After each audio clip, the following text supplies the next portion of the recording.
Diretamente do Brasil, Brasília, Distrito Federal. Quem vos fala, mestre Dinho, trazendo sempre informações na palma da sua mão, com notícias de utilidade pública, nacional e internacional.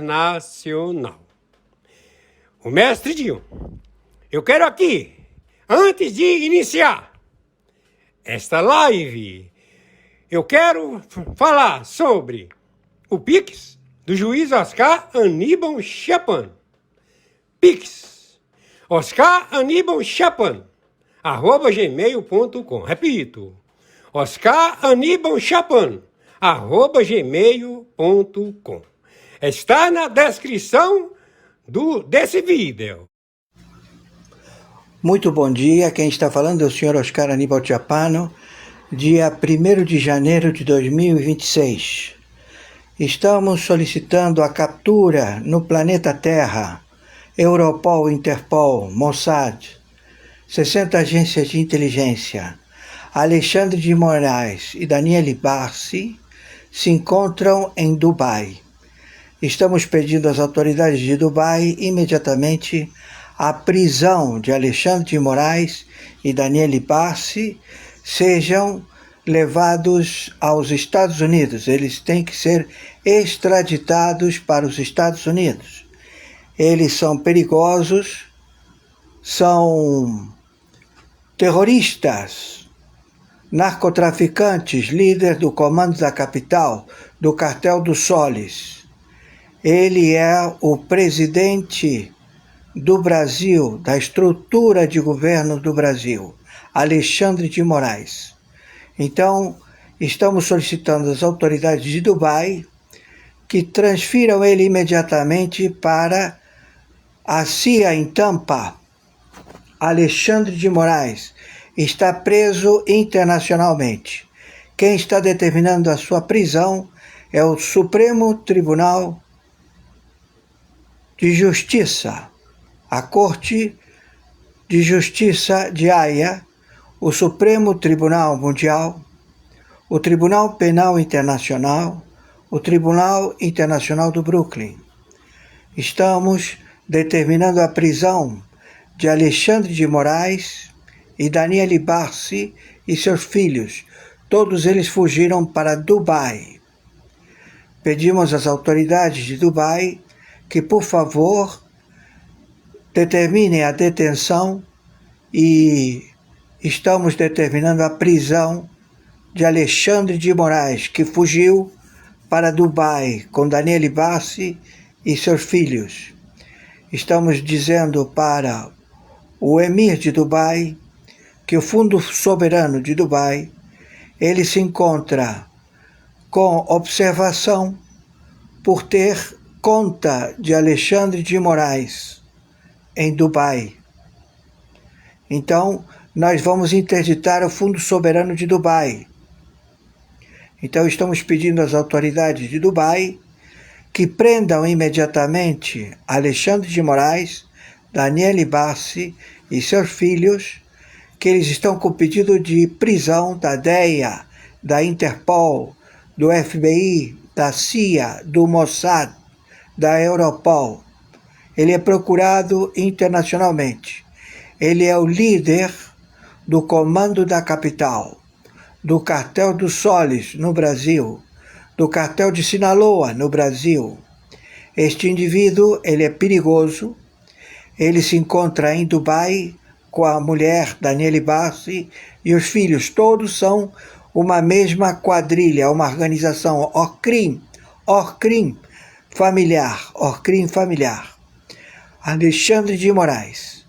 Então, o Fundo Soberano de Dubai estará sem possibilidade de operar, já que a conta de Alexandre de Moraes se encontra em Dubai. Então, nós vamos determinar a prisão imediata de Alexandre de Moraes. Internacionalmente, pedimos ao Emir de Dubai que, por favor, ajudem as autoridades. Ele será extraditado para a CIA em Langley. Ele está com prisão internacional. A CIA está atrás de Alexandre de Moraes, Daniele Bassi e os seus filhos. É o maior crime familiar. Ele assumiu a presidência da República Federativa do Brasil desde o momento da morte do óbito Luiz Inácio Lula da Silva. Então estamos determinando imediatamente a prisão internacional, Europol, Interpol, DEA, Mossad, 60 agências de inteligência.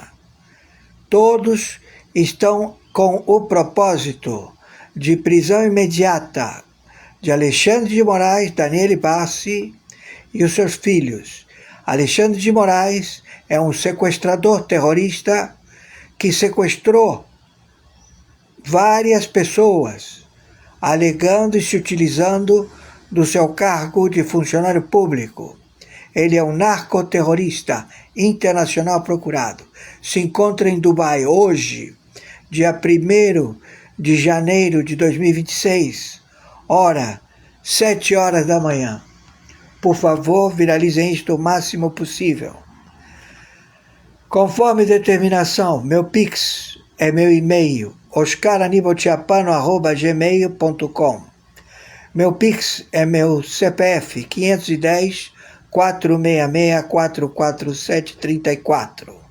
Meu Pix é meu telefone celular, 5521-997420789. Torno a repetir, estamos solicitando ao Emir de Dubai a prisão imediata de Alexandre de Moraes, Daniele Bassi e os seus filhos que se encontram em Dubai. Ele tem conta em banco no Fundo Soberano de Dubai. Estamos solicitando às autoridades a prisão deste elemento. Ele é perigoso. Ele tem já várias mortes que estão nas suas mãos. O sangue verte nas suas mãos. Ele tortura e manda matar. É um assassino. Entendeu? É um assassino. O nome dele é Alexandre de Moraes, Daniele Bassi e os filhos. É o maior crime familiar. Eles estão em Dubai. Hoje, dia 1º de janeiro de 2026, pedimos ao Emir de Dubai imediatamente a detenção destes elementos e confiscar a sua conta no Fundo Soberano de Dubai. Eles têm que ser levados à CIA, em Langley. Ele está procurado internacionalmente, ele é do Cartel dos Soles. Tem um prêmio do FBI de 8 milhões de dólares pela sua captura. Alexandre de Moraes, ele é do Cartel do Golfo. Ele é do Cartel do Golfo, ele é do Cartel dos Soles, ele é do Cartel de Sinaloa, do LN, das Farc. Ele é representante do Irã, representante da Comitê Chinês, máfia chinesa, no mundo, a lavar o dinheiro do narcotráfico, do fentanil, armas atômicas, mísseis, também urânio enriquecido, contrabando de petroleiros, tudo é com ele. Utilizou um banco para lavar todos estes ativos, como também roubar todos os aposentados do Brasil e lavar o dinheiro no Banco Master, já há vários anos, desde 1999, ele projetou tudo isto. Tudo isto já é toda uma formação de últimas informações, mas nós temos anteriores. Então temos 7 óbitos, pessoas que morreram torturadas nos cárceres em Brasília. Este indivíduo se encontra em Dubai, agora, hoje, dia 1º de janeiro de 2026. Estamos determinando a prisão dele de Daniele Bassi, a mulher dele, e dos filhos. Ele está lá, em Dubai.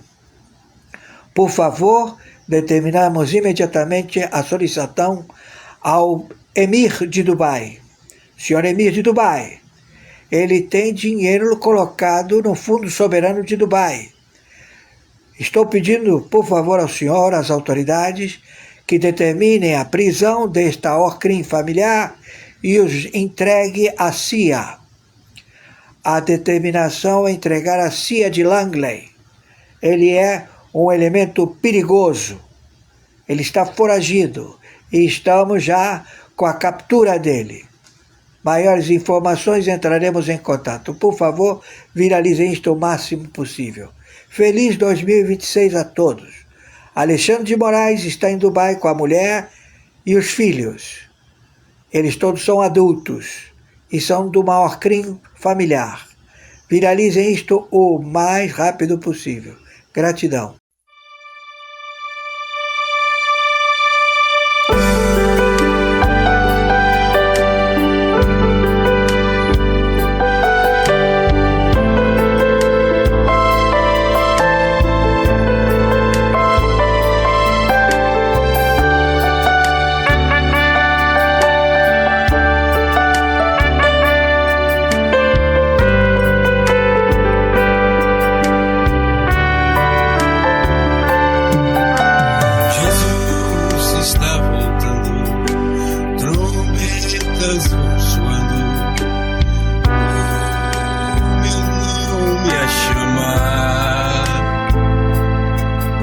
Jesus está voltando, trombetas vão soando, Ele vem me buscar. Eu tenho a certeza que a volta do Senhor, pelo teu imenso amor,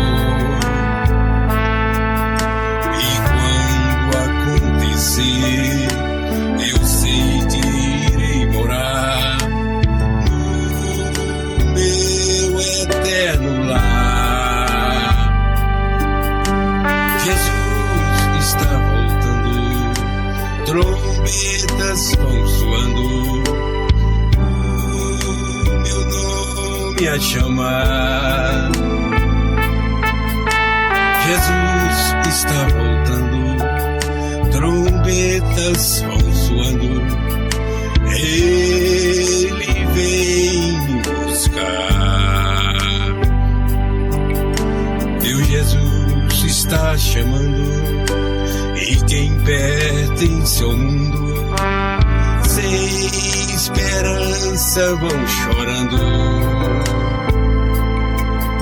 Ele é o Senhor da ceifa, que está a me amparar, nele vou me alegrar.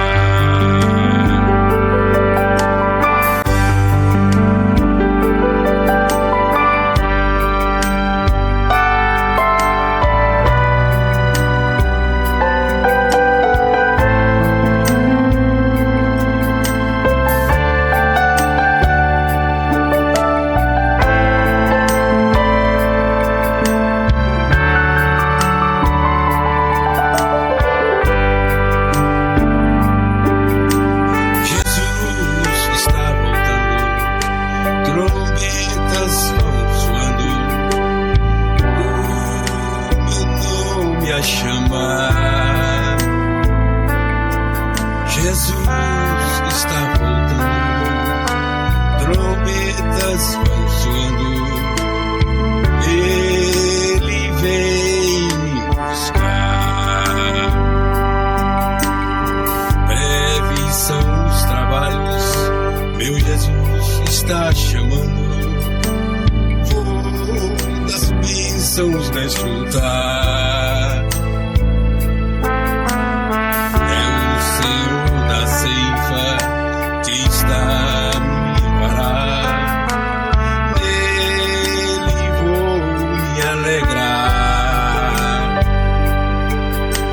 Eu tenho a certeza que a volta do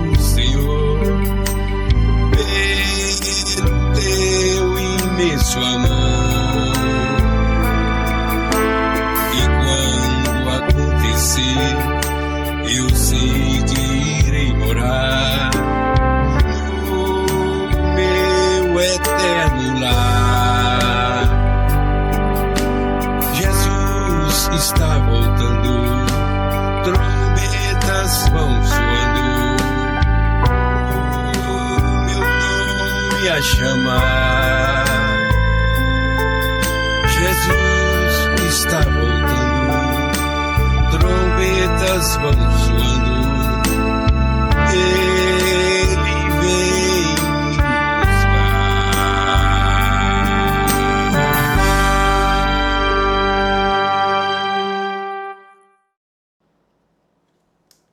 Meus amigos e amigas patriotas, quem vos fala, mestre Dinho?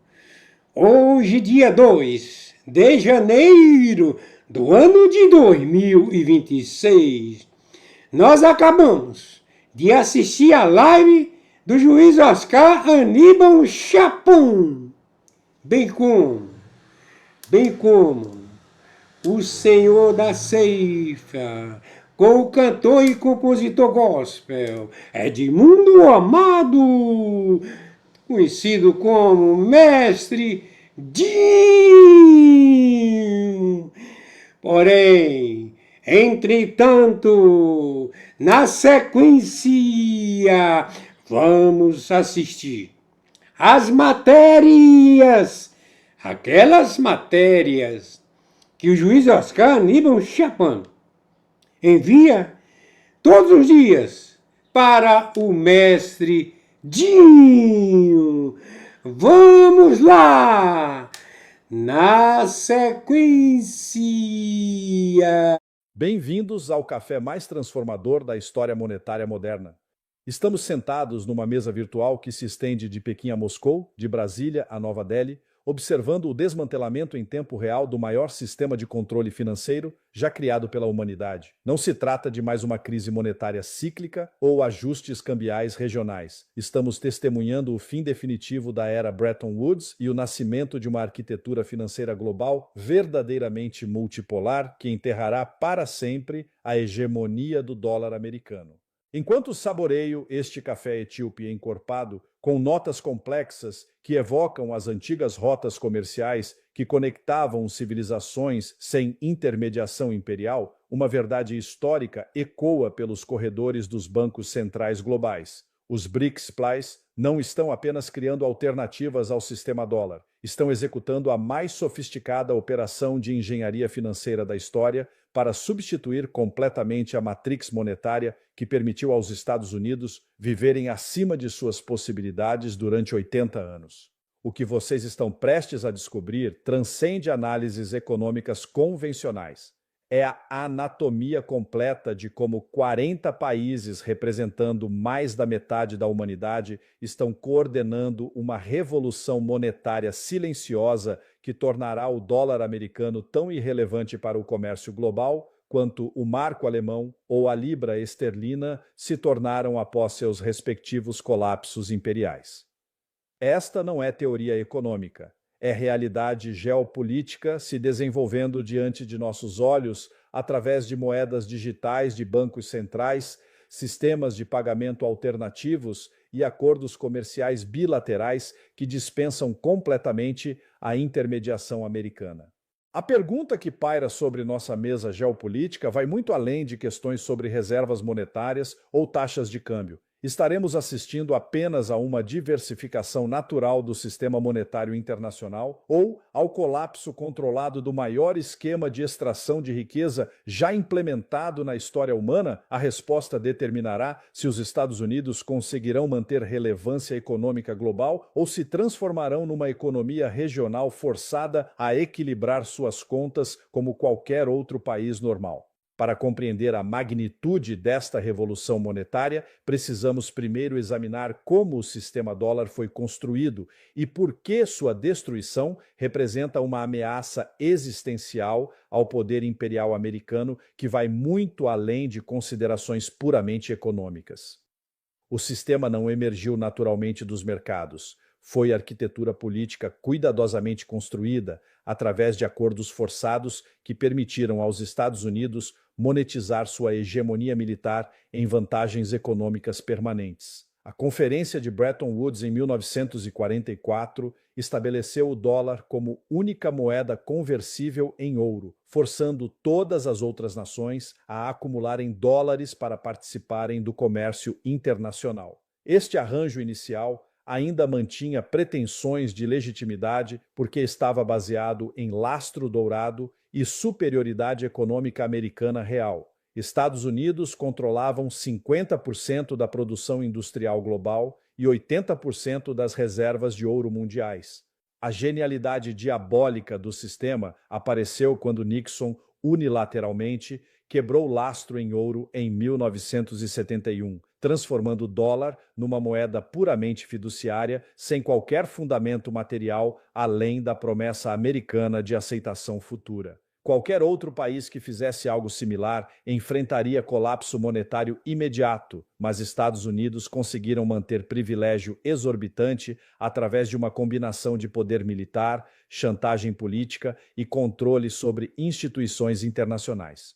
O Acordo Petrodólar de 1973-1975 entre Estados Unidos e Arábia Saudita consolidou o sistema que funcionaria por 5 décadas. Sauditas venderiam energia exclusivamente em dólares e reciclariam petrodólares através de investimentos em títulos do Tesouro Americano. Em troca, receberiam proteção militar incondicional. Este acordo foi rapidamente expandido para todos os produtores energéticos importantes, criando demanda artificial permanente por dólares independentemente da performance econômica americana. O resultado foi máquina de extração de riqueza sem precedentes históricos. Qualquer país que quisesse comprar energia, insumo fundamental de toda a atividade econômica, era obrigado a acumular dólares.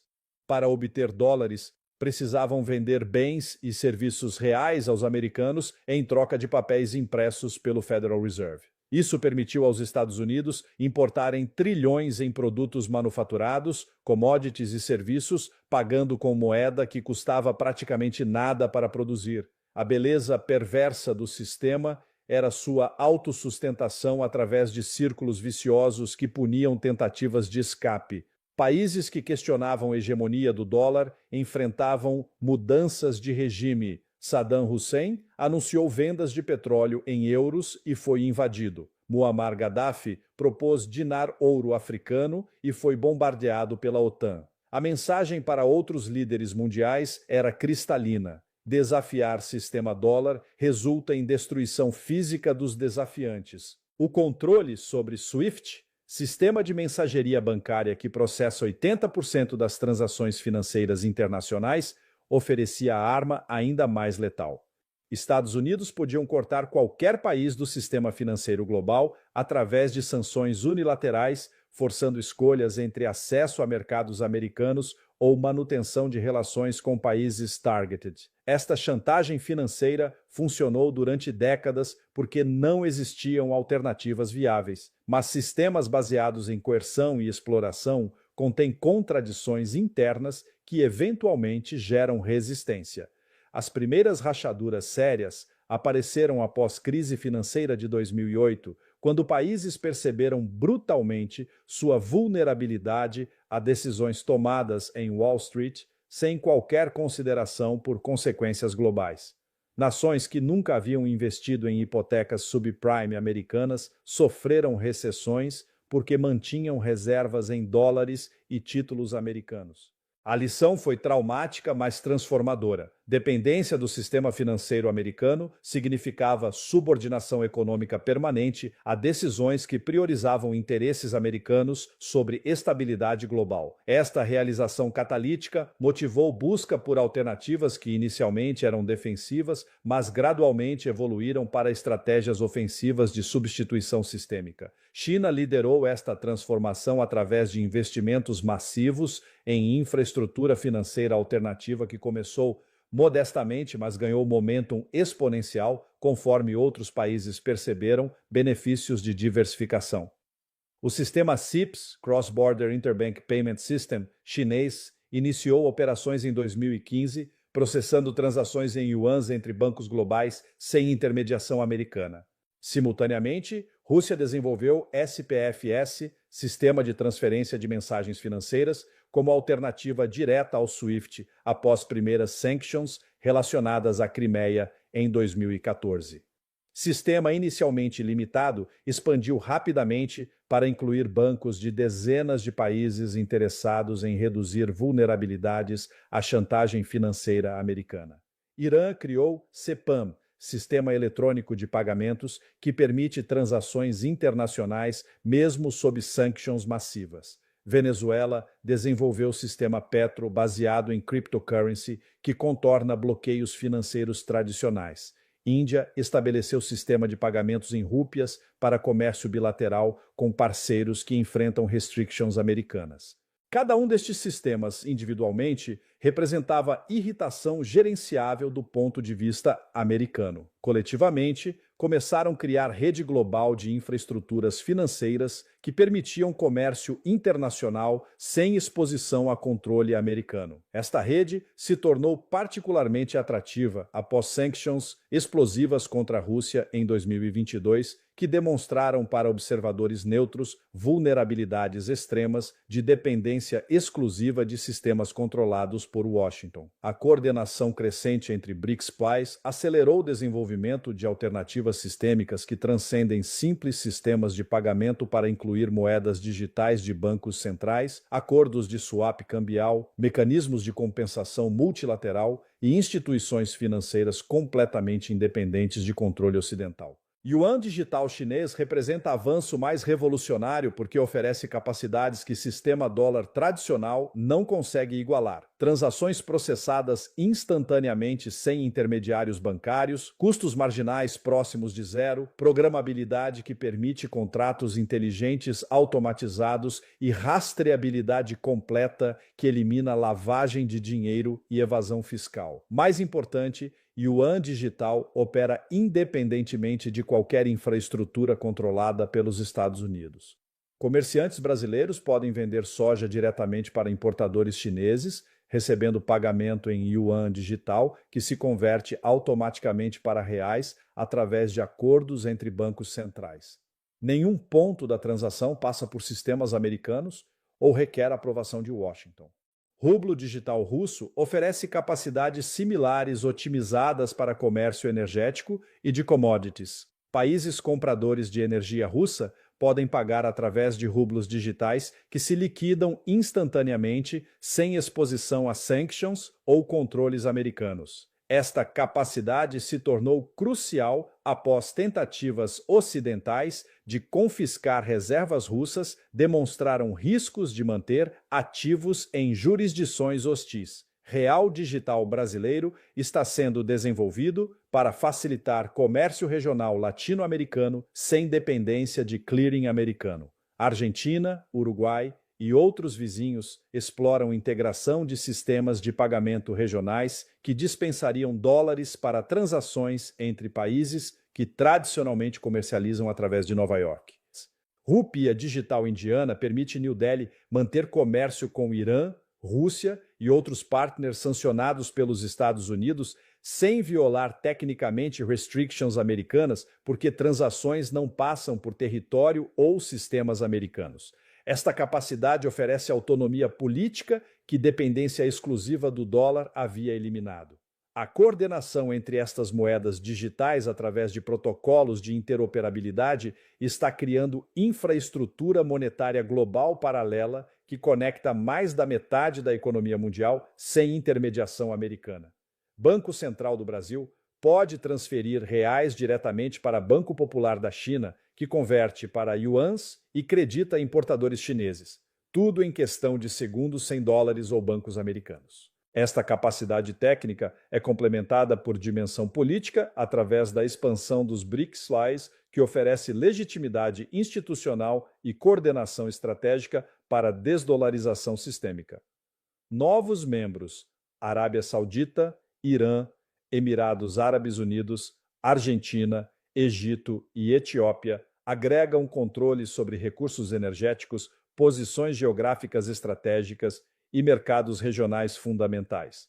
A Arábia Saudita representa a transformação mais devastadora para o sistema petrodólar, porque Kingdom historicamente foi pilar central de todo o arranjo. Vendas de petróleo saudita em yuans, através de acordo com China, quebram exclusividade do dólar em mercados energéticos e legitimam alternativas para outros produtores. Se sauditas podem vender energia em moedas não dólar sem consequências catastróficas, outros produtores perceberão que também podem diversificar.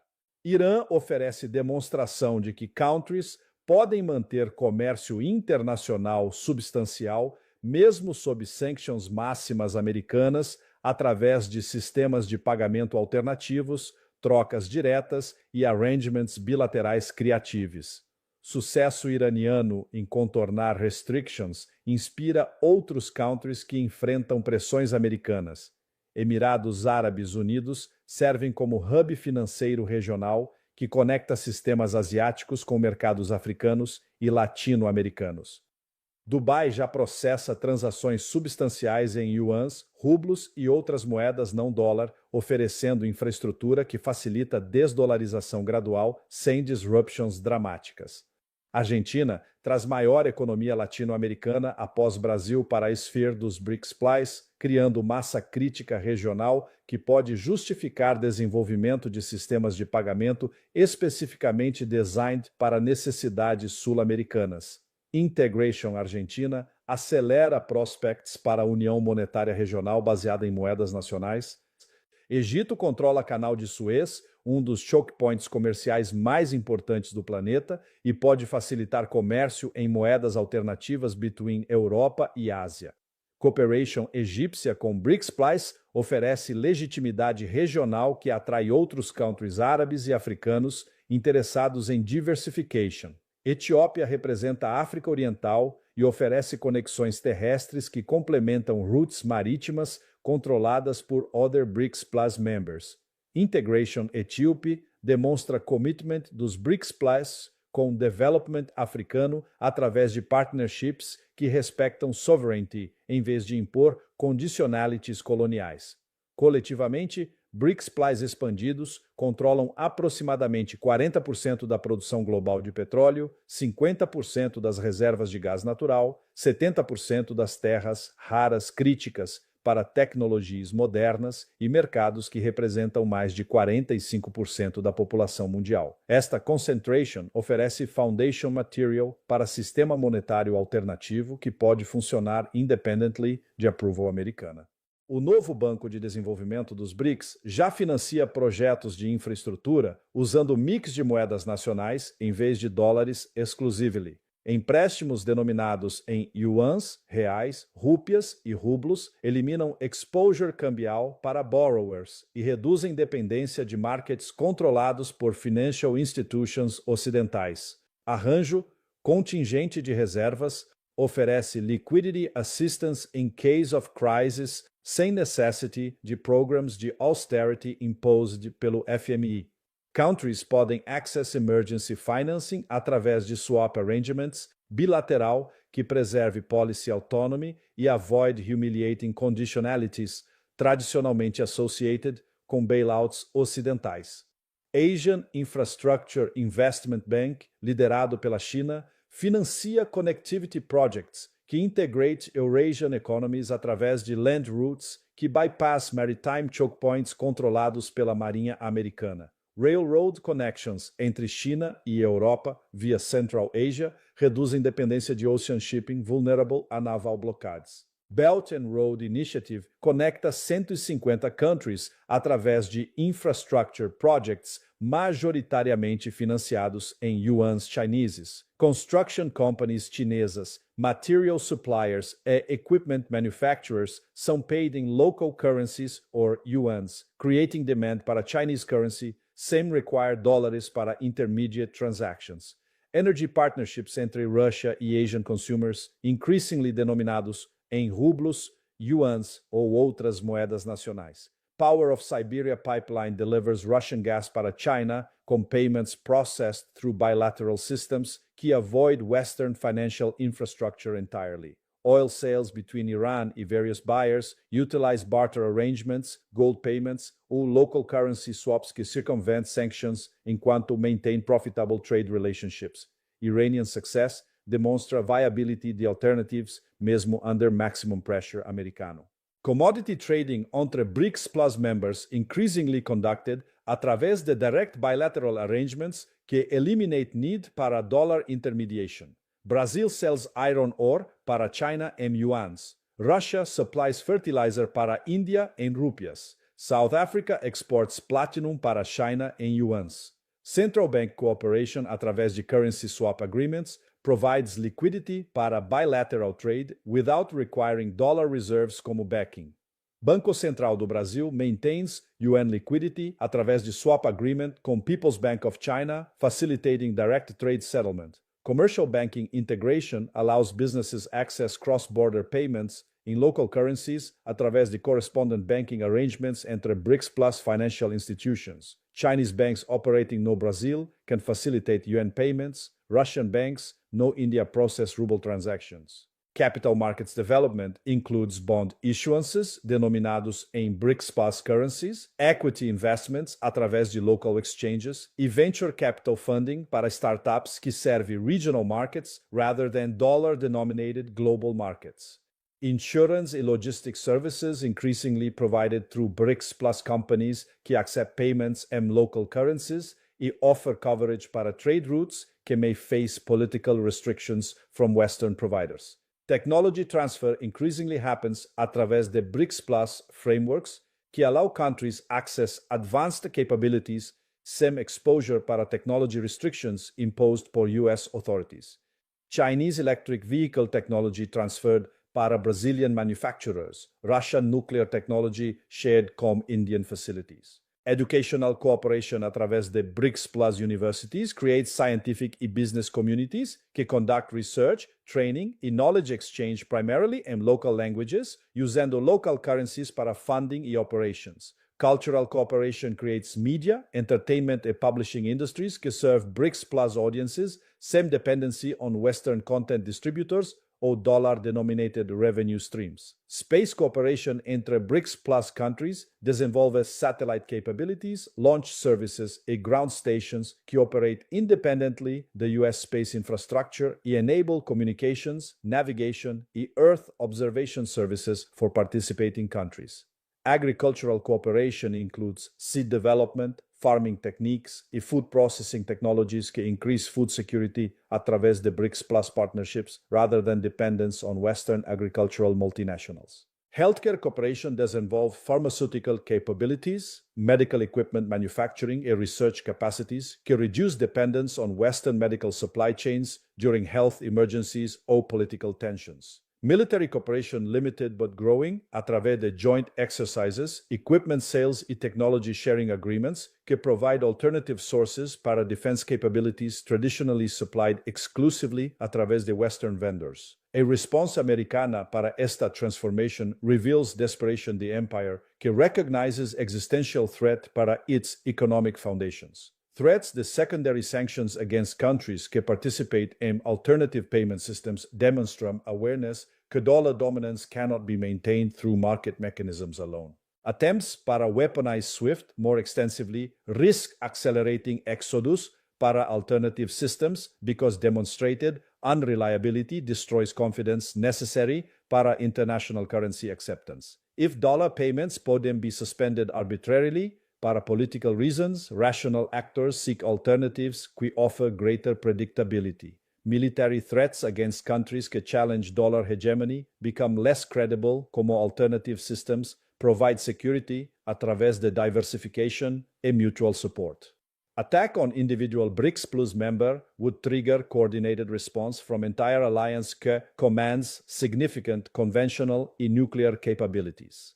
Economic warfare através de sanctions becomes less effective, como target countries develop capacity para maintain trade e financial relationships through alternative channels que bypass Western-controlled infrastructure entirely. Propaganda campaigns portraying desdollarization como temporary aberration or marginal development lose credibility, como trends accelerate e demonstrate permanent character de transformation occurring. Political interference efforts para influence elections in BRICS Plus countries face resistance from populations que increasingly view alignment com US policies como liability rather than advantage devido para demonstrated unreliability de American commitments. A mathematical reality confronting American policymakers é que sistema dólar depends on willing participation de countries que benefit from arrangement. Quando majority the global economy develops alternatives que provide superior benefits, continuation the dollar privilege becomes impossible regardless the threats or inducements. Network effects que historically supported dollar dominance reverse como alternative systems achieve critical mass. When sufficient volume de global commerce flows através de non-dollar channels, remaining countries face pressure para integrate with growing networks rather than diminishing dollar-based system. Energy market transformation particularly devastating because energy underpins all economic activity. Control over energy pricing e distribution through dollar-denominated markets provided foundation para broader economic control. Loss desta foundation undermines entire edifice de dollar privilege.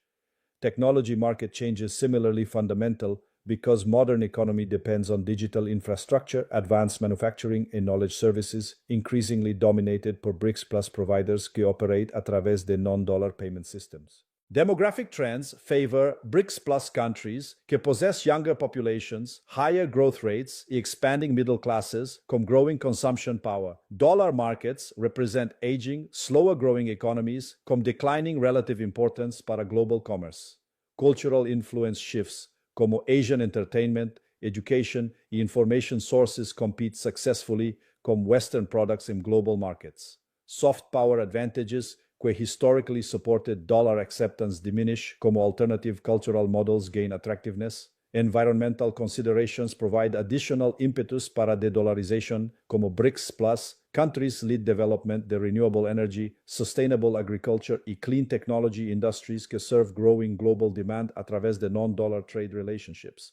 Innovation momentum increasingly concentrated in BRICS Plus countries que invest heavily in research, development e commercialization de emerging technologies através de domestic currency funding rather than dollar-denominated venture capital. A strategic question facing remaining dollar-dependent countries é whether para accept gradual marginalization através de exclusive reliance on declining system ou actively participate in emerging alternatives que offer growing opportunities para beneficial integration. Risk management considerations increasingly favor diversification away from dollar-denominated assets que face potential confiscation, depreciation, or access restrictions during political disagreements com U.S. authorities.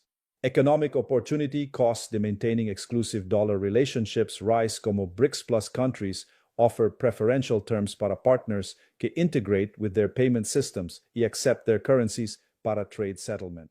Political autonomy benefits the currency diversification appeal para countries que seek greater independence in foreign policy formulation without constant concern about economic retaliation através de financial system access restrictions. While encerro este café revolucionário, observando o dismantling em tempo real de maior system de extraction de wealth na história humana, uma certainty ecoa através de central banks, finance ministries e corporate boardrooms worldwide. Os BRICS pais não estão apenas criando alternativas para a dollar system, eles estão successfully implementing its replacement.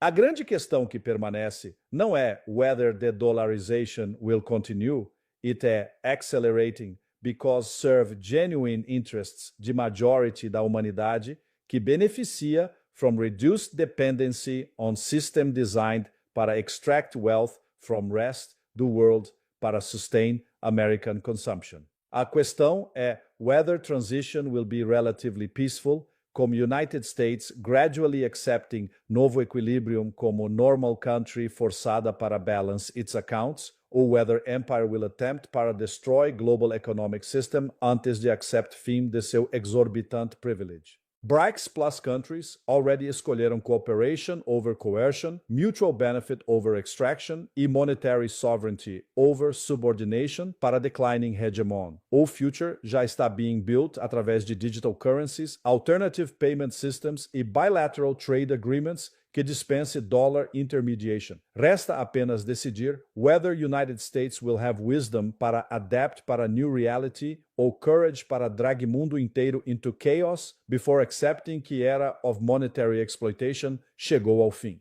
O café da Monetary Revolution está servido e não há como undrink it. Bom dia, pessoal. Aqui é o Pepe, falando para vocês do meu estúdio em casa, onde acabei de terminar de analisar dados financeiros que revelam a maior revolução silenciosa da história econômica moderna. E hoje, meus amigos, vamos falar de como o sistema bancário tradicional morreu sem funeral, sem manchetes, sem ninguém perceber que uma indústria de 500 anos simplesmente deixou de existir. Os bancos tradicionais morreram e ninguém percebeu. Na semana passada, descobri que 60% das transações financeiras globais já não passam mais pelo sistema bancário tradicional.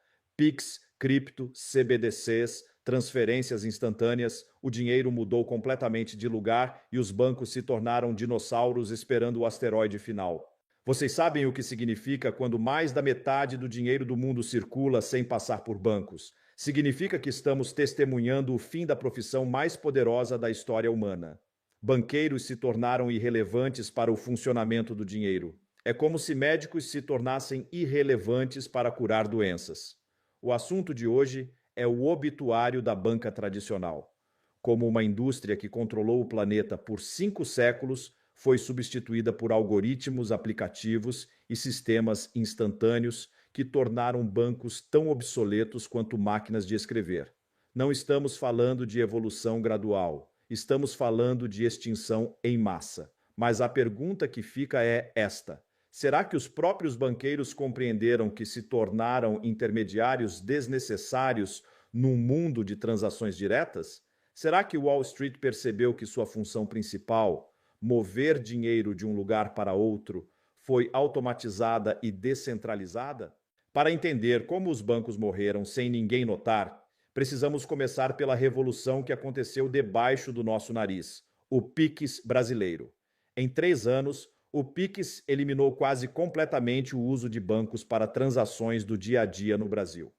Hoje, um brasileiro transfere dinheiro instantaneamente, 24 horas por dia, sem taxas, sem burocracia, sem precisar ir ao banco, sem depender de gerente. O PIX processa mais transações por dia do que todo o sistema bancário americano e funciona melhor, mais rápido e mais barato que qualquer banco tradicional. O PIX não foi apenas inovação tecnológica, foi execução capital do sistema bancário tradicional brasileiro. Por que alguém pagaria R$50 para fazer uma TED quando pode transferir qualquer valor instantaneamente de graça? Por que esperar dias para compensação quando pode ser instantâneo? Ninguém está falando, mas vou falar aqui. O sucesso do PIX criou um modelo que está sendo copiado por países inteiros. Índia lançou o UPI, que processa mais transações digitais que Estados Unidos e Europa combinados. China expandiu o sistema de pagamentos digitais WeChat para 1,5 bilhão de usuários. A revolução não parou nas transferências. Moedas digitais de bancos centrais, CBDCs, estão eliminando a necessidade de contas bancárias tradicionais. Por que ter conta no Itaú quando você pode ter conta diretamente no Banco Central? Por que pagar spread bancário quando pode usar dinheiro digital oficial? A China testou o Yuan digital com 300 milhões de usuários. Transações instantâneas, sem taxas, com garantia do governo chinês. Nenhum banco privado consegue competir com o Banco Central oferecendo dinheiro digital direto. A União Europeia anunciou o euro digital para 2026. A Inglaterra testa a Libra digital. Até os Estados Unidos, país dos bancos mais poderosos do mundo, estão desenvolvendo o dólar digital para eliminar intermediários bancários. Chegamos agora à parte mais surpreendente desta história. Como criptomoedas completaram a destruição do sistema bancário tradicional ao permitir transações globais sem nenhuma participação bancária. Bitcoin, Ethereum e milhares de outras criptomoedas criaram um sistema financeiro paralelo, onde bancos são completamente irrelevantes. Você pode enviar milhões de dólares para qualquer lugar do mundo em minutos, sem banco, sem autorização, sem burocracia. O volume de transações em criptomoedas ultrapassou o volume de transferências bancárias internacionais em 2023. Era mais dinheiro circulando fora do sistema bancário do que dentro dele. Bancos se tornaram espectadores de uma economia que funciona perfeitamente sem eles. Empresas descobriram que podem operar financeiramente sem bancos. Tesla mantém reservas em Bitcoin. MicroStrategy substitui contas bancárias por carteiras digitais. Países inteiros, como El Salvador, adotaram Bitcoin como moeda oficial, eliminando necessidade de bancos para a política monetária. É aqui que começou o verdadeiro ponto de ruptura, porque bancos descobriram que haviam perdido não apenas clientes individuais, mas clientes institucionais, governos e até mesmo países inteiros. A primeira reação bancária foi negação total. JP Morgan chamou Bitcoin de fraude. Goldman Sachs disse que criptomoedas eram bolha especulativa. Bank of America proibiu funcionários de mencionar blockchain. Era establishment financeiro tentando ignorar sua própria obsolescência. Mas a realidade econômica é implacável. Quando clientes descobrem que podem fazer tudo o que faziam no banco, mais rápido, mais barato e sem banco, eles simplesmente param de usar banco. É lei de mercado pura. Os dados são devastadores para a banca tradicional. Branches bancários fecharam em massa. 20 mil agências fechadas só nos Estados Unidos nos últimos 5 anos. Funcionários bancários perderam empregos em escala industrial. Bancos pequenos simplesmente quebraram porque perderam toda a receita de transações. O Wells Fargo anunciou o fechamento de 800 agências por mudança de comportamento do consumidor. JP Morgan eliminou 50 mil empregos em operações que foram automatizadas. Citi vendeu operações inteiras em países onde perdeu relevância. Era a extinção em massa acontecendo em tempo real. Mas a morte dos bancos não aconteceu apenas por tecnologia, aconteceu por confiança perdida. Depois de décadas de escândalos, taxas abusivas e crises criadas por especulação bancária irresponsável, pessoas descobriram que não precisavam mais confiar em bancos para guardar seu dinheiro.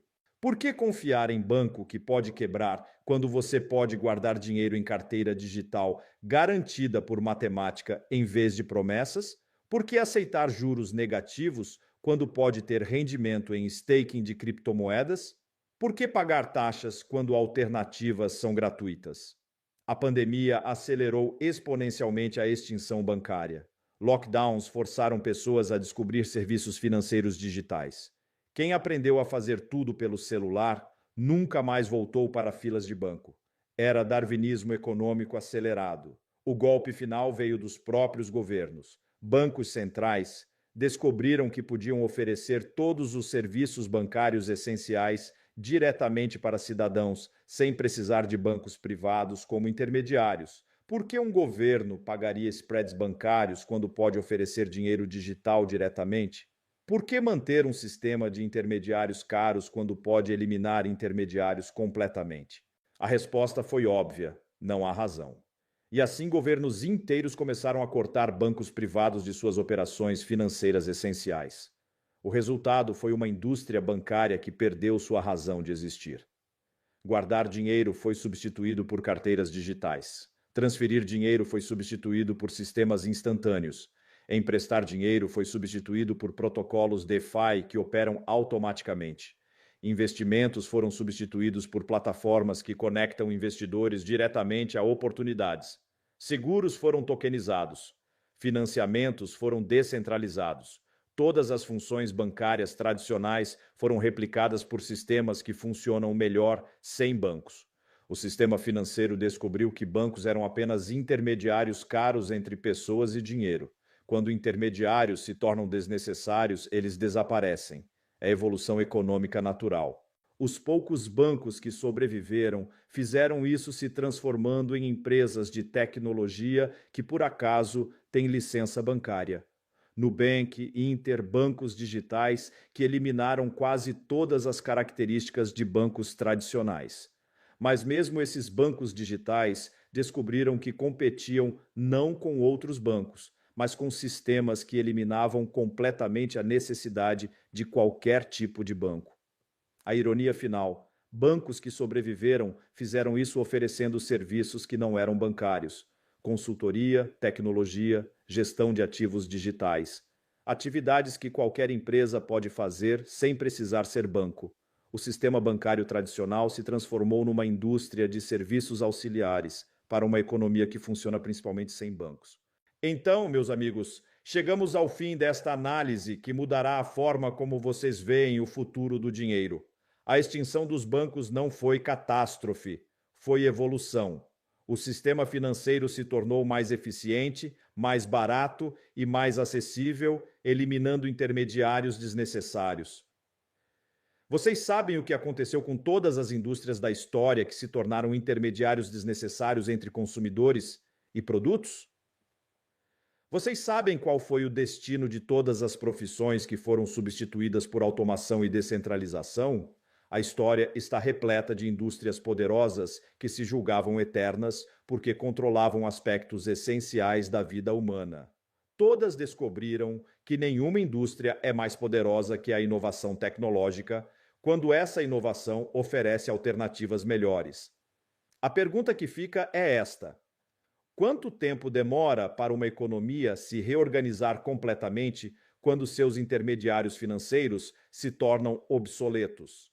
E mais importante ainda, como será o mundo quando a última transação bancária tradicional for processada, quando o último banco tradicional fechar as portas, quando descobrirmos que dinheiro funciona melhor sem banqueiros? Pessoal, inscrevam-se no canal, curtam o vídeo e prestem atenção nas próximas semanas, porque a extinção dos bancos é apenas o começo da maior reorganização financeira da história humana. Uma reorganização onde pessoas controlam diretamente seu próprio dinheiro, sem intermediários, sem taxas, sem dependência de instituições que se tornaram irrelevantes. Até a próxima. Tchau, tchau.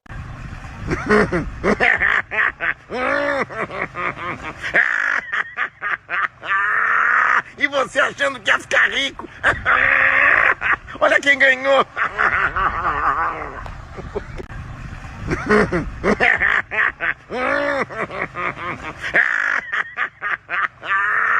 E você achando que ia ficar rico?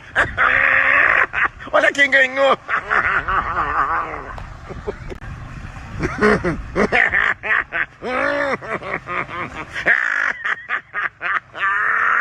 E você achando que ia ficar rico? Olha quem ganhou! A maconha, para quem tem ali a faixa etária dos 17 até os 20 e poucos, quase 30, tem que cuidar, porque se tiver uma genética para esquizofrenia, e isso eu falo para meus adolescentes, pode abrir uma doença que você não esperava, porque ele funciona e ele abre esquizofrenia de tanto você usar maconha repetidamente. Olha, então o risco, meu Deus do céu, entende? Eu já vi jovens que a mãe dizem assim, mas ele era normal, doutora, normal. O que está acontecendo agora? Infelizmente é esquizofrenia.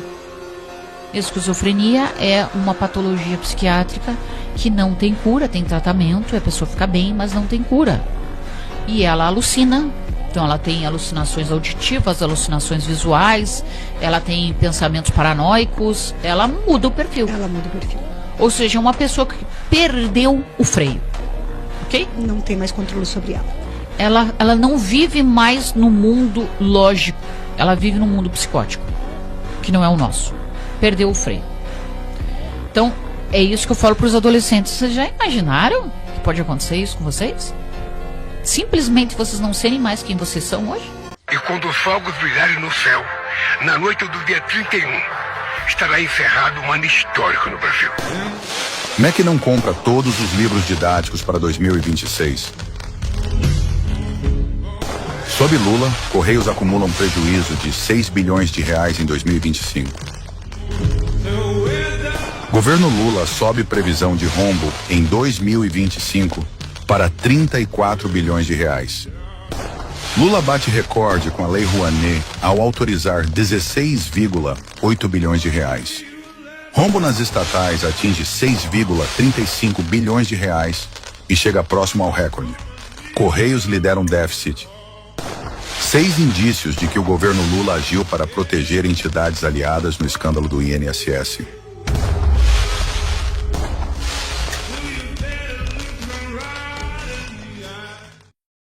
Então, acho que uma das suas previsões mais sombrias é que agora estamos bem encaminhados para a Terceira Guerra Mundial. Eu só queria perguntar por que isso? O que você está observando? São possíveis gatilhos? Você analisa as reações em cadeia? Porque, bem, como vimos nas 2 guerras mundiais anteriores, uma coisa tende a levar a outra e acabamos sendo arrastados. E não parece haver um botão de reversão em nenhum momento. Então, o que exatamente você está avaliando? Ok, então minha primeira evidência é a Estratégia de Segurança Nacional dos Estados Unidos, que foi publicada há 1 ou 2 semanas. E está muito claro que os Estados Unidos, talvez há 4 anos, viam o mundo como algo que poderia ser organizado e coordenado por organizações multilaterais. O importante era que os Estados Unidos fossem o executor ou o policial, para garantir que as pessoas obedecessem à ordem nacional baseada em regras. Neste documento, Trump é muito claro. Essa ordem se dissipou. Ela acabou. E agora, a única coisa que importa é o interesse nacional próprio. Portanto, os Estados Unidos precisam proteger seu próprio interesse nacional. E isso significa, principalmente, proteger o hemisfério ocidental, o que eles chamam de Doutrina Monroe. Existe algo chamado Corolário Trump à Doutrina Monroe, que significa que Trump vai querer impor a Doutrina Monroe. Os Estados Unidos acreditam que a Rússia e a China têm avançado demais na América do Sul, especialmente a China, que possui muitos acordos de investimento e comércio com a América do Sul, beneficiando a população local. Mas os Estados Unidos sempre acreditaram que a América do Sul é território americano, e agora vão proteger seu território. E é por isso que estamos vendo a escalada na Venezuela. Estamos vendo 10% dos ativos navais dos Estados Unidos se consolidarem no Caribe, e recentemente houve uma escalada.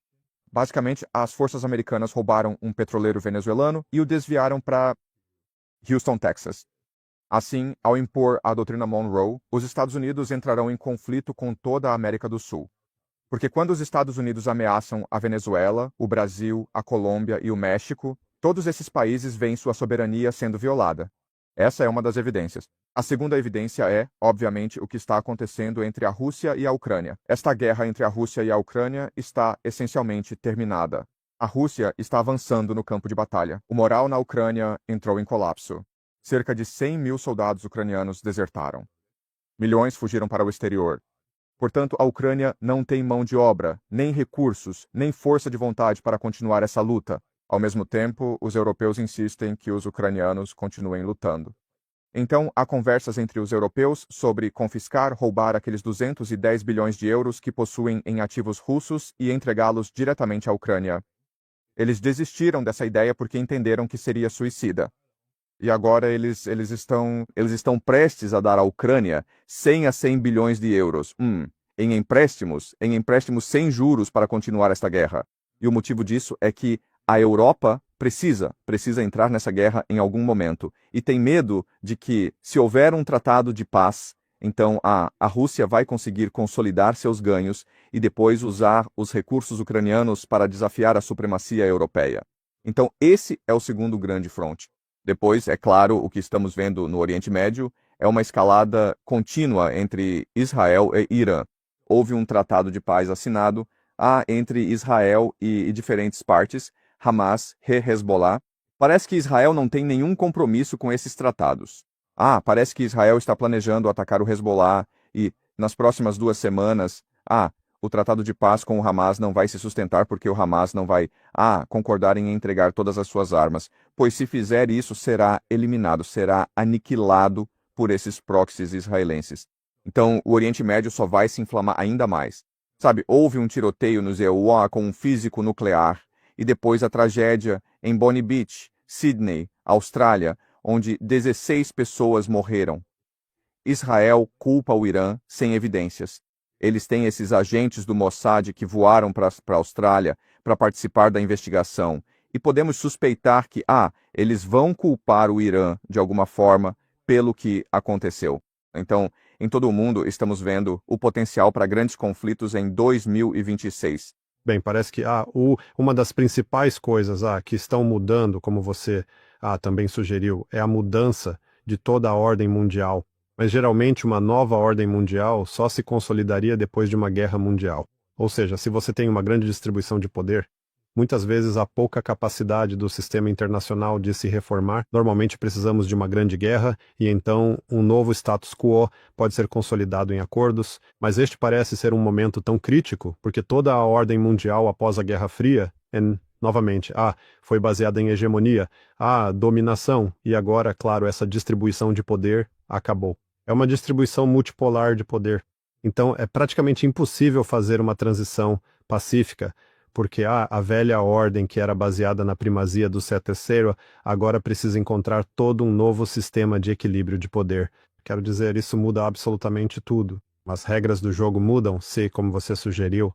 Quero dizer, por que os Ebreuera dizem que agora China e Rússia não podem estar em seu quintal, mas os Ebreuá, claro, ainda podem estar no quintal da Rússia e da China?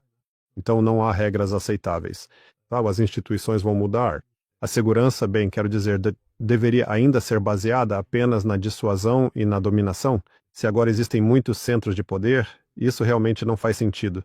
Como a diplomacia é conduzida, eu só sinto que esses são temas muito difíceis, mas ninguém parecia disposto a aceitar a realidade ou sequer discuti-la. Quero dizer, aqui na Europa, o sentimento geral ou a narrativa é que tudo estava bem e pacífico. Liberdade e democracia estavam simplesmente se espalhando e então, você sabe, o mal apareceu.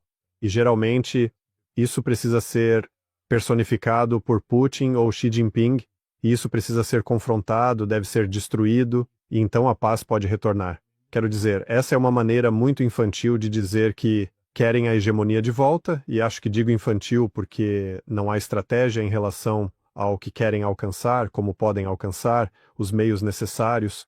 É apenas um desabafo emocional e slogans sobre o que é injusto e como nossa hegemonia era tão virtuosa, todos estavam se beneficiando.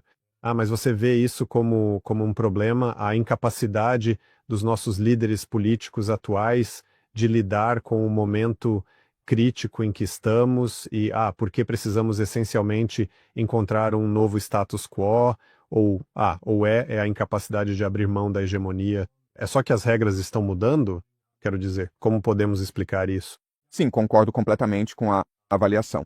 Então, antes dessa ideia de uma ordem natural liberal baseada em regras, basicamente eram essas nações ocidentais intimidando, explorando e colonizando o resto do mundo. Então, por 20 anos, a OTAN foi se expandindo para a esfera de influência russa. E por 20 anos, Putin vem alertando a OTAN: vocês têm que parar, caso contrário, teremos que reagir. Temos que proteger nossa soberania. E a OTAN se recusou a ouvir. A OTAN foi extremamente arrogante e isso forçou a reação de Putin. Então, por muito tempo, a China foi, basicamente, a fábrica do mundo. E a China concordou em produzir produtos realmente baratos para o mundo, o que aumentou o padrão de vida. E isso deixou os consumidores ocidentais muito satisfeitos. Mas então veio a crise financeira de 2009, quando basicamente, por causa da circulação, por causa de políticas estúpidas, por causa da ganância, a economia ocidental entrou em colapso. E o que aconteceu foi que os bancos centrais do Ocidente exigiram que a China investisse em infraestrutura e assim, pelos próximos 10 anos, a China foi cavando um buraco para si mesma com todo esse gasto em infraestrutura. E, eventualmente, a China decidiu: não temos recursos suficientes para continuar todo esse gasto em infraestrutura. E agora a economia americana entrou em colapso porque esses consumidores americanos estouraram seus cartões de crédito. Os consumidores americanos foram exportados nas últimas décadas, e eles não podem mais se dar ao luxo de gastar mais dinheiro. Então agora, o que os Estados Unidos exigem é que os consumidores chineses comecem a gastar dinheiro, que os consumidores chineses comecem a estourar seus cartões de crédito e que a China liberalize seus mercados financeiros.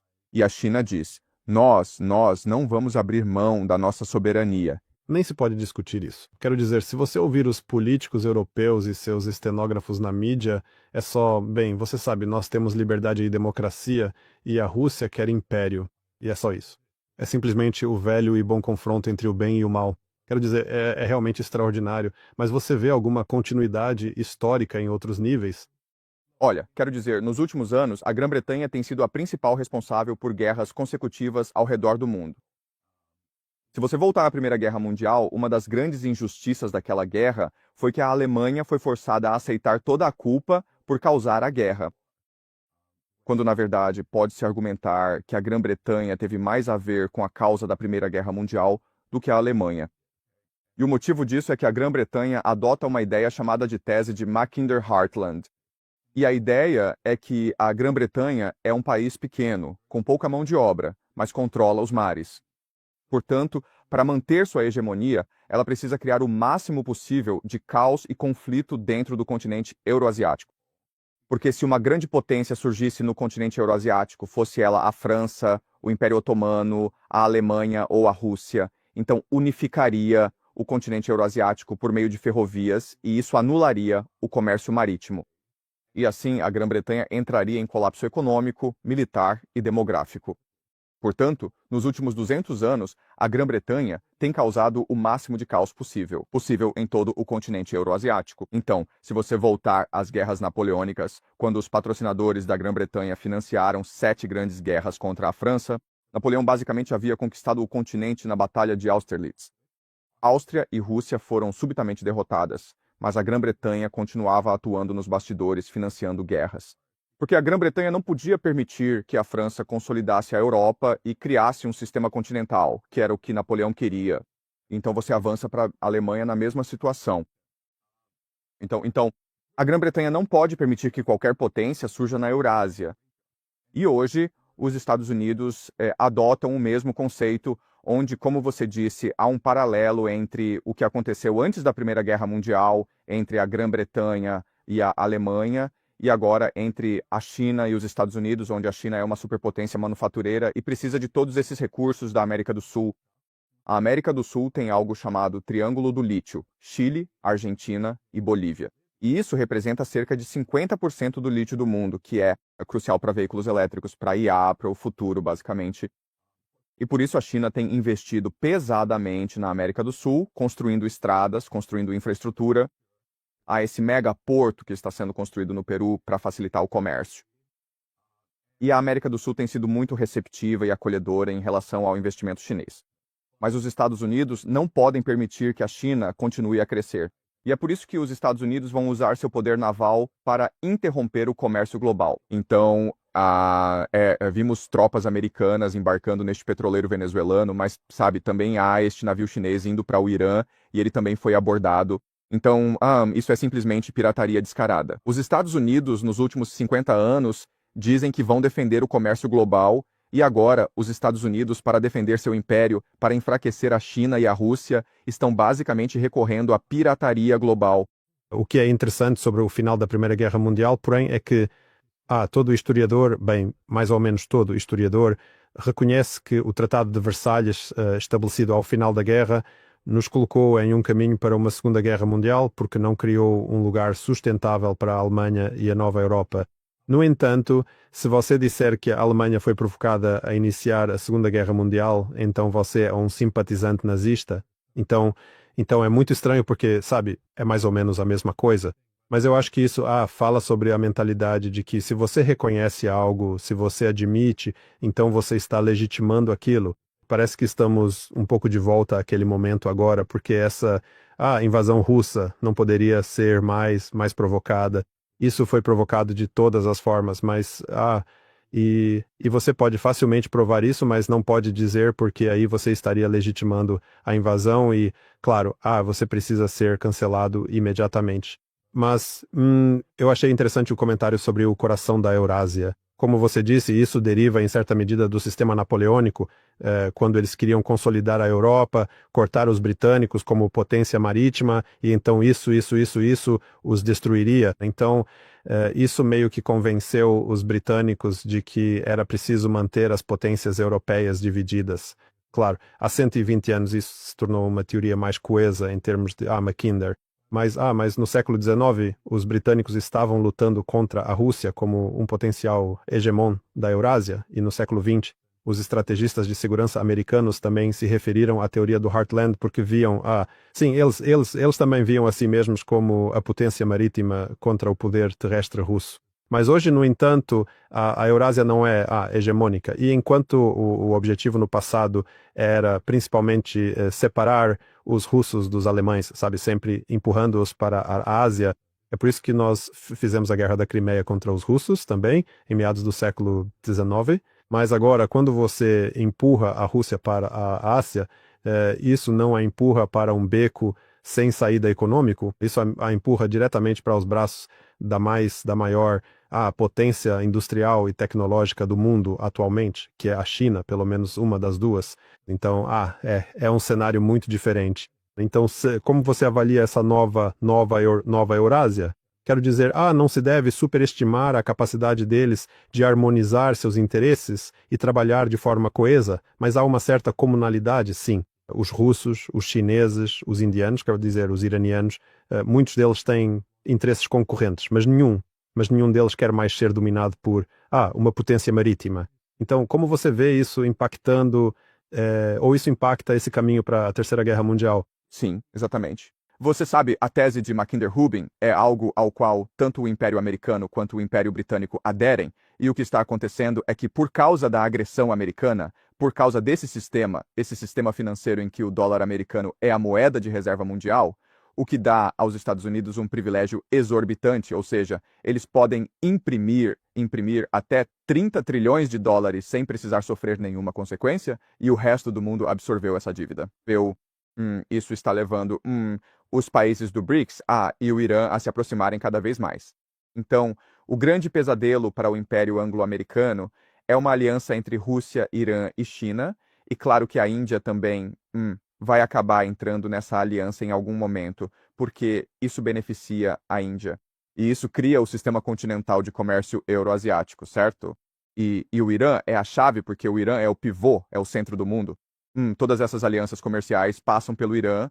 Então, os europeus têm algo chamado EIMAC, o Corredor Europa, Índia, Oriente Médio. A Rússia tem algo chamado Corredor Norte-Sul. A China, claro, tem a iniciativa do Cinturão e Rota. Então, o Irã é fundamental. E é por isso que os Estados Unidos estão determinados a promover uma mudança de regime no Irã. Os Estados Unidos não podem permitir que essa aliança se forme, que se manifeste, porque então os Estados Unidos perderiam acesso comercial no continente euroasiático. China, Rússia e Irã podem simplesmente comercializar entre si e depois fornecer energia, alimentos e produtos manufaturados para o Oriente Médio, para a África, para a Europa. E aí os Estados Unidos ficariam presos com 38 trilhões de dólares em dívida e o esquema Ponzi americano entraria em colapso. Então, para isso é uma questão de vida, isso é uma luta de vida ou morte para os Estados Unidos. Portanto, o que precisa ser feito é entrar no Irã e garantir que essa aliança não possa se formar. Não precisa vencer a guerra, mas precisa criar o máximo de caos possível. E é por isso que eu acho que em 2026, veremos uma escalada na retórica e no conflito entre os Estados Unidos e o Irã, com Israel, é claro, como o cão de briga do Império Americano. É engraçado quando a complexidade dessa geopolítica precisa ser vendida ao público, vendida das formas mais absurdas, como por exemplo, queremos ter mais direitos das mulheres na Ucrânia. Não, desculpe, direitos das mulheres no Irã, como se isso fosse aparentemente o que impulsiona a rivalidade entre as grandes potências. Mas até que ponto? Desculpe. Não, quero dizer, você tem essa tragédia em Ponte Beach, onde 16 pessoas foram mortas. E sabemos que a pessoa que cometeu o crime era simpatizante do Estado Islâmico, e mesmo assim já estão colocando a culpa no Irã. Por que o Mossad está envolvido nessa investigação policial? Quero dizer, parece que estão procurando qualquer pretexto para criar indignação pública contra o Irã. Um problema fundamental também, se você olhar para todas as duas guerras mundiais anteriores. Se você for olhar para, espero que não para a terceira, também sempre se presumiu que as guerras poderiam ser limitadas. De novo, por definição, elas tinham essa reação em cadeia em que, uma coisa levava a outra. Quero dizer, eu me lembro de quando, na universidade, quando eu estava ensinando causalidade, eu usava a Primeira Guerra Mundial como exemplo. Isto leva àquilo. sabe, ninguém queria seguir por esse caminho, mas muito disso parece se basear na premissa de que eles conseguem limitar as guerras. Em outras palavras, é essa ilusão de controle da escalada. Sabe, vemos alguns indícios disso na Europa hoje. Ou seja, os europeus dizem, podemos enviar algumas tropas para a Ucrânia. A ideia é que podemos apenas inclinar um pouco a balança a favor da Ucrânia para reequilibrar e então estabilizar as linhas de frente para que possamos manter a guerra em andamento. Mas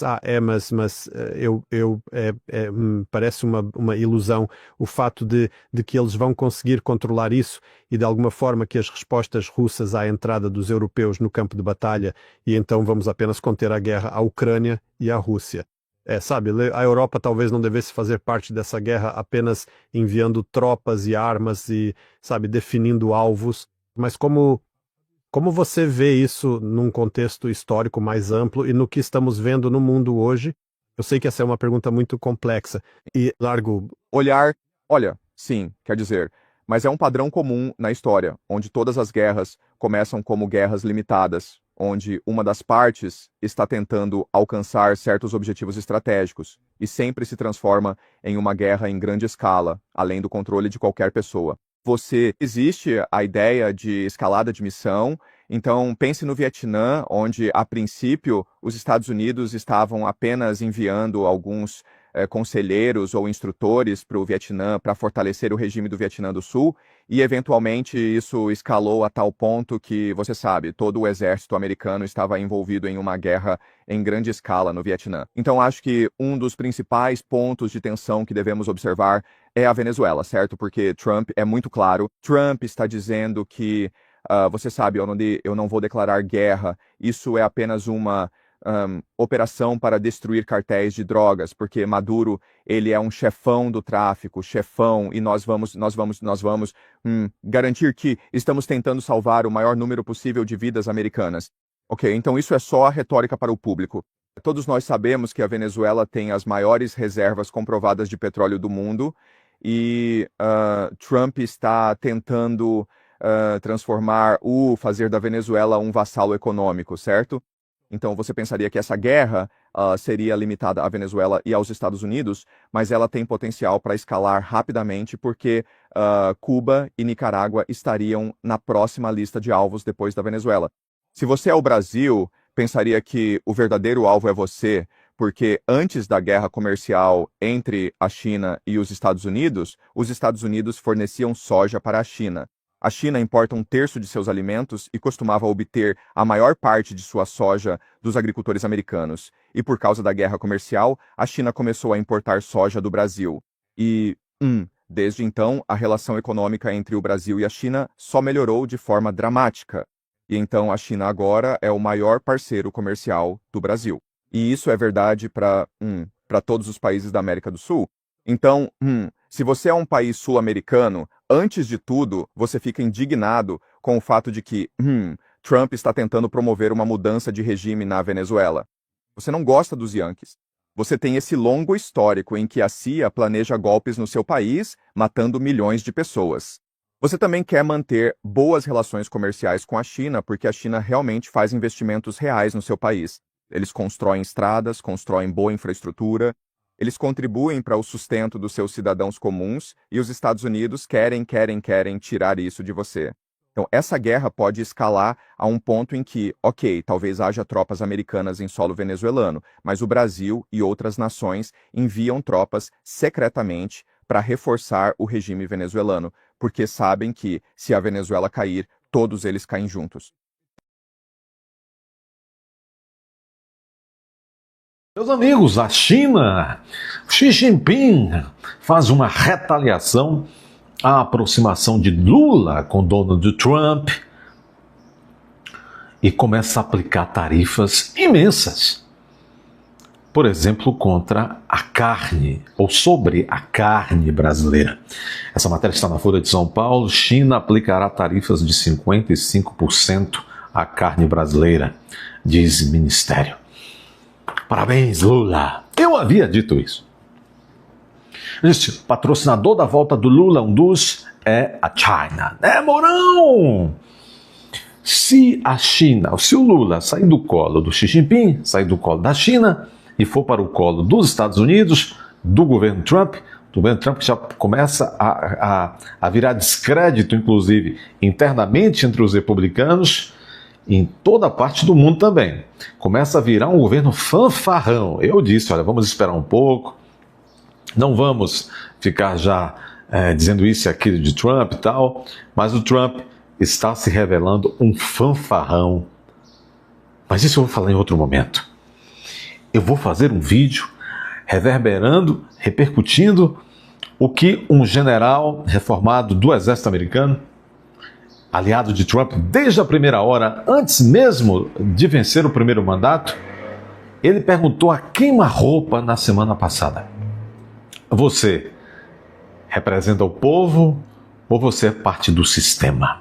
Mas este encurralamento que o Trump está sofrendo na sua própria base, nós vamos analisar isso em momento próprio. Aqui nós vamos analisar o encurralamento que o Lully, o ébrio, o etílico, está sofrendo da China. Não se pode servir a dois senhores. Há inclusive uma peça da comédia dell'arte italiana dizendo que Arlequim, servidor de dois patrões, difícil servir a dois amos.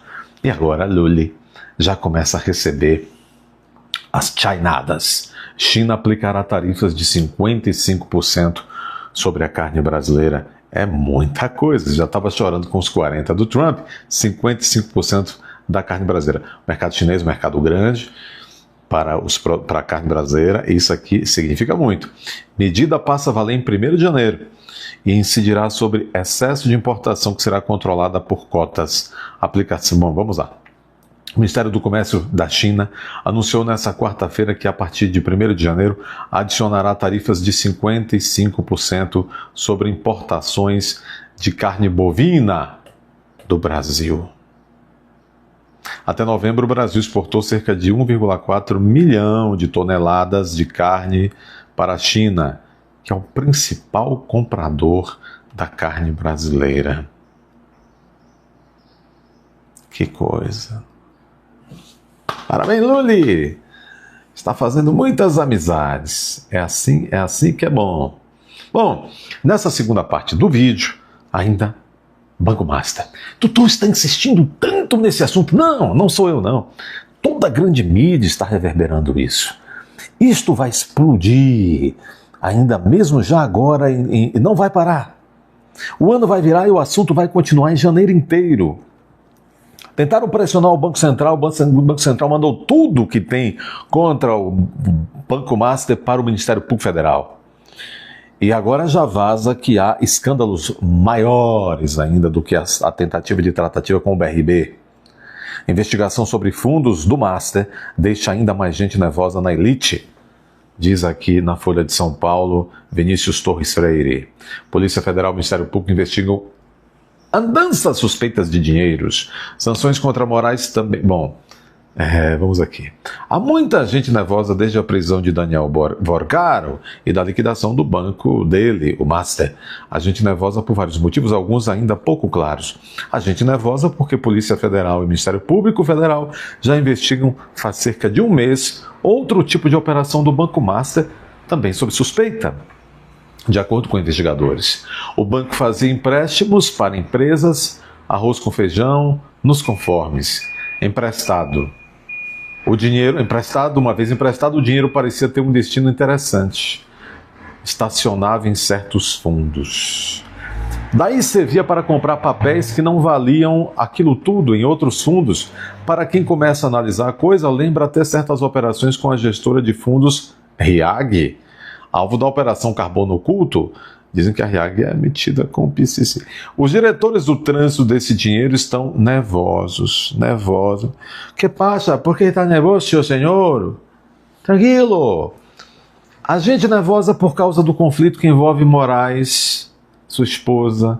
Aliás, a Procuradoria-Geral da República apareceu e disse: não. esse contrato da mulher de Moraes existe, do Banco Master com a mulher de Moraes existe, mas não tem nada de ilicitude não, tá tudo correto, é tudo legal. Aliás, o contrato não foi nem de 129 milhões não, foi de 131 milhões. A gente nervosa por causa do conflito que envolve Alexandre de Moraes. O jornal o Globo revelou que o Master contratou o escritório de advocacia da mulher de Moraes por serviços que poderiam render até 131 milhões de reais. A partir de então, esse ministro do STF passou a ser frito em público. Era acusado de ter feito lobby a favor do Master, em contatos com Gabriel Galípolo, presidente do Banco Central. Quereria impedir a liquidação do banco, o encerramento das atividades financeiras do banco, que foi liquidado, entretanto. Não há até agora evidências dessas pressões, embora Moraes tenha querido saber a respeito de cremes no Master. Por que quis saber? É investigador? Não se sabe também a motivação precisa de certas pessoas no alto da finança para atacar Moraes. De outras, se sabe algo. Moraes foi por um tempo sancionado pelos Estados Unidos com base na lei Magnitsky. Caso o governo americano levasse ao limite as exigências de morte financeira de Moraes, bancos e até o sistema financeiro do Banco do Brasil poderiam ter problemas críticos. Pelo menos 2 bancos não gostaram da insensibilidade do STF e Moraes quanto a esses riscos. Relações ficaram estremecidas, para dizer o mínimo. O ministro Dias Toffoli, também do STF, age de maneira agressiva quanto às providências que o Banco Central tomou em relação ao Banco Master. O ministro do TCU entrou de sola no caso. Só um. Por quê? Só um. PF e PGR julgaram tais atitudes com uma cariação, no mínimo, precipitadas por parte de Moraes, até porque há investigação de enormidades em andamento. Por que é que Toffoli está se precipitando tanto? Se há, inclusive, essas movimentações, investigações em curso, gravíssimas, envolvendo esses fundos aqui do Banco Master. É um presente para a estratégia da defesa de desmoralizar o Banco Central e as investigações, o que seria um calmante para muita gente nervosa. Mas será que vão conseguir? A maior parte da banca agora teme que a regulação e a fiscalização do Banco Central virem besteirinha do jogo cada vez mais politizado do sistema de justiça. Teme salvação marota do Banco Master. O sistema financeiro vai ficar inerte? Os grandes bancos vão ficar inertes? E vão se dar por vencidos nessa queda de braço com o político José Dias Toffoli? Essa é a pergunta.